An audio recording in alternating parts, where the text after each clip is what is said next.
जय श्री कृष्ण दोस्तों। ईश्वर के दरबार में न तो बल की गणना होती है न आकार की, वहां केवल भावना का मोल होता है। ऐसी ही कथा है जो जुड़ी है भगवान श्री राम से।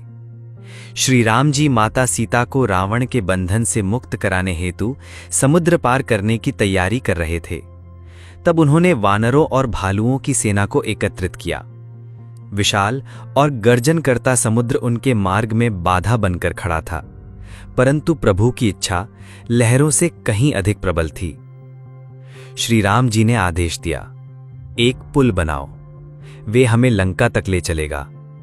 तब हनुमान, नील, अंगद जैसे शक्तिशाली वानर योद्धा पर्वतों को उठाकर समुद्र में फेंकने लगे।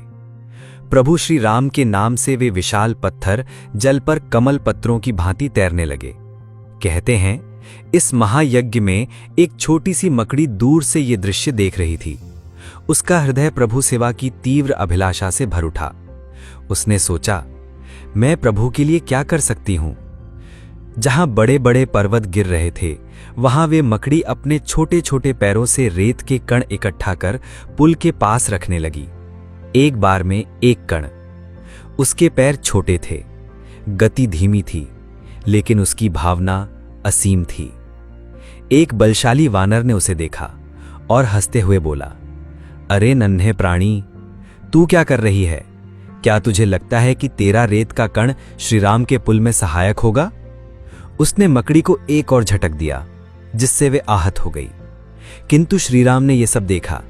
उन्होंने वानरों को रोका और प्रेम पूर्ण दृष्टि से मकड़ी के समीप आए।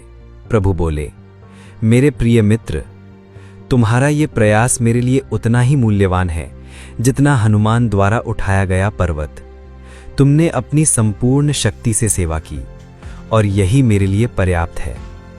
फिर प्रभु ने उस बलवान वानर से कहा, भक्ति को बल या आकार से मत आंको। मैं वही स्वीकार करता हूं जो प्रेम से अर्पित किया गया हो। प्रभु के लिए किए गए कार्यों में केवल बाहरी बल, योग्यता या प्रभाव की गणना नहीं होती।